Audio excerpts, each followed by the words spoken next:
രാജ്യത്താകെ ആശങ്ക പടർത്തിക്കൊണ്ട് കേരളത്തിന് പിന്നാലെ മറ്റ് സംസ്ഥാനങ്ങളിലേക്കും രോഗം വ്യാപിക്കുന്നത് ആശങ്ക ഉയർത്തുന്നു. കേരളത്തിന് പുറമെ മഹാരാഷ്ട്ര, തെലങ്കാന, ആന്ധ്രാപ്രദേശ് തുടങ്ങിയ പല സംസ്ഥാനങ്ങളിലും കേസുകൾ ഉയരുകയാണ്. 5 മുതൽ 9 വയസ്സിനിടയിലുള്ള കുട്ടികൾക്കും കൗമാരക്കാരിലും രോഗം വ്യാപിക്കുന്നുവെന്നാണ് റിപ്പോർട്ട്.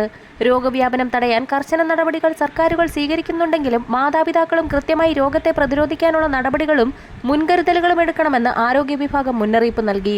രോഗമുള്ളവർ തുമ്മുകയോ ചുമയ്ക്കുകയോ സംസാരിക്കുകയോ അല്ലെങ്കിൽ മൂക്ക് ചീറ്റുകയോ ചെയ്യുമ്പോൾ സ്രവങ്ങൾ മറ്റുള്ളവരിലേക്ക് പടരുകയും രോഗം വ്യാപിക്കുകയും ചെയ്യും. ഈ സ്രവങ്ങൾ വീഴുന്ന സ്ഥലങ്ങളിൽ മറ്റുള്ളവർ പിടിക്കുന്നതിലൂടെയും രോഗം പടരാനുള്ള സാധ്യത വർദ്ധിക്കുകയാണ്. ആലപ്പുഴ ജില്ലയിൽ 5 കുട്ടികൾക്ക് രോഗം സ്ഥിരീകരിച്ച സാഹചര്യത്തിൽ സംസ്ഥാനത്തുടനീളം അതീവ ജാഗ്രത പ്രഖ്യാപിച്ചു. താടിയിലെ നീരാണ് മംസ് രോഗത്തിന്റെ പ്രധാന ലക്ഷണങ്ങളിലൊന്ന്. ഉമിനീർ ഗ്രന്ഥി നീര് വെച്ച് വീർക്കുന്നതാണിത്.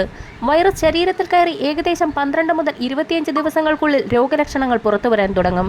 പനി, തലവേദന, പേശീവേദന, ക്ഷീണം, ഭക്ഷണം കഴിക്കാൻ തോന്നാതിരിക്കുക എന്നിവയാണ് പ്രധാന ലക്ഷണങ്ങൾ. മുഖത്തുണ്ടാകുന്ന വേദനയും ഇതിന്റെ ലക്ഷണമാണ്.